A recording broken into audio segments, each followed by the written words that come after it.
जय भीम, जय भारत, जय संविधान। और अचानक से बिना किसी जानकारी के ये एक विशेष लाइव उत्तर प्रदेश के प्रयागराज इलाहाबाद से। प्यारे साथियों, मैं इलाहाबाद में हूं और आप जानते हैं कि मैं इलाहाबाद आया हूं कौशांबी के परिवार से मिलने के लिए।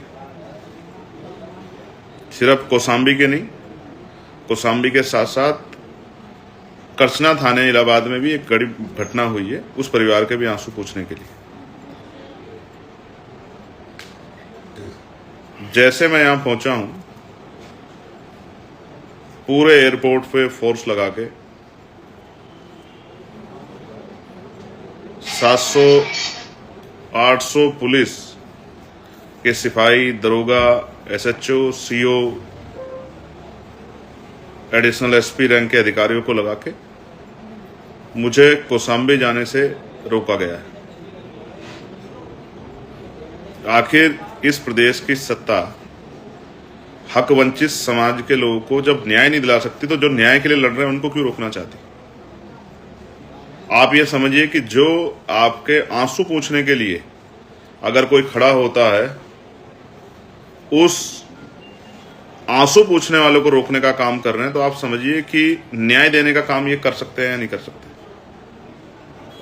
मुझे सर्किट हाउस लाया गया है क्योंकि मैं एक संवैधानिक पद पे हूं और मेरे सामने कुछ ऑर्डर्स रखे गए और मुझसे कहा गया कि वहां की लॉ एंड ऑर्डर सिचुएशन अच्छी नहीं है। मैंने उनसे एक ही बात कही है कि मैं यहां आया हूं, उन परिवार से मिले बगैर जाऊंगा नहीं। ये बात आप जान लें।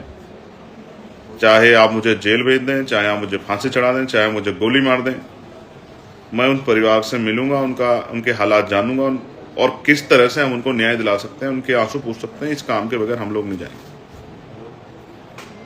अभी मैं सर्किट हाउस में हूं और आसपास गांव की सड़कों पे जो लोग इंतजार कर रहे हैं, घटनास्थल पे जो लोग मौजूद हैं, गांव में दोनों जगह पे, ये संदेश मेरा उनको भी है।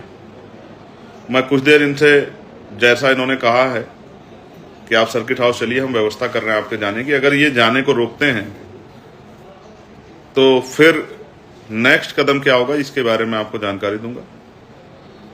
और अगर उन परिवारों से किसी भी तरह से, जैसे मैं बैठा हूं ऐसे बैठ के मेरी बात हो जाए, उनके दर्द को मैं सुन लूं, तो भी मैं और मेरे साथ जो देश भर में लोग जो है इस अन्याय की तरफ देख रहे हैं, उनको जानकारी हो जाएगी कि वहां असल सिचुएशन क्या चल रही है। क्योंकि अभी तो पूरा रोड बैरिकेडिंग किया हुआ है।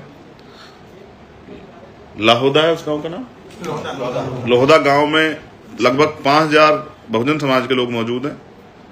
वहां फोर्स लगाएगी पीएससी, वहां के अधिकारी लोगों को डिस्पर्स होने के लिए, हटने के लिए कह रहे हैं और वो कह रहे हैं वरना लाठीचार्ज कर दो। मैं प्रशासन से भी आग्रह करूंगा कि ये तानाशाही ठीक नहीं है, आप अपने अंदर परिवर्तन लाएं। वहां कोई युद्ध नहीं हो रहा है, उस परिवार को न्याय दिलाने की बात को आगे बढ़ाया जा रहा है। वो सब लोग न्याय मांगने आए हैं और सड़कों पे आदमी तब आता है जब वो नाउम्मीद हो जाता है कि उसकी कोई सुनेगा नहीं। वरना इतना समय नहीं है हक वंचित कमजोर समाज पे कि वो सड़कों पे आके लड़ाई लड़े। वो तो कोशिश करता है कि पुलिस न्याय दिला दे, एडमिनिस्ट्रेशन न्याय दिला दे।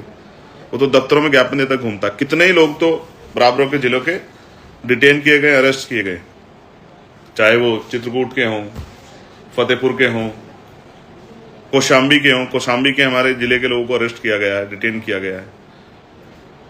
मैं स्पष्ट करना चाहता हूं कि इस लड़ाई में हम लोग पीछे नहीं हटेंगे। बिना परिवार से बात किए, उनको सुने, मैं यहां से जाऊंगा नहीं। सरकार कितना दम लगा ले, एक भाई अपनी बहन के को न्याय दिलाने के लिए आया है, उसकी आवाज उठाने के लिए आया, उनका, उस परिवार का दर्द जानने आया है, तो किसी भी तरह का अन्याय बर्दाश्त नहीं किया जाएगा। मैं ये बात स्पष्ट तौर पर कह रहा हूं। ये मेरा आग्रह भी समझिए और मेरी चेतावनी। आप जब न्याय नहीं दिला सकते तो कुर्सी पे क्यों बैठे हो? सब जानते हैं इस घटना में कितने बड़े बड़े लोग शामिल हैं। तो ये अन्याय बंद हो और उत्तर प्रदेश में जो बहुजन समाज है, दलित, पिछड़े, आदिवासी, मुसलमान, हक वंचित समाज जो है, महिलाएं जो, उनको सम्मान का जीवन मिले, उनके साथ न्याय हो। इसलिए लड़ाई जारी रहेगी। मैं समय समय पे आपको, क्योंकि ये कोई मीडिया का चैनल तो नहीं दिखाएगा आपको, रोज देश में सैकड़ों दलित, पिछड़े, आदिवासी समाज की बच्चों के साथ जुल्म जाती होती है, उनको नोचा जाता है, कोई मीडिया नहीं दिखाता। ये संघर्ष की लड़ाई भी आपको कोई नहीं दिखाएगा, ये आपको ऐसे ही सोशल मीडिया के जरिए देखनी पड़ेगी। मेरे साथी आपको सूचना देते रहेंगे। आप सब लोग जुड़े रहिए और जिन तक जानकारी पहुंच गई वो लोग सर्किट हाउस आ जाएं, जिससे कि इस लड़ाई को लड़ा जाए। मैं आपका भाई चंद्रशेखर आजाद।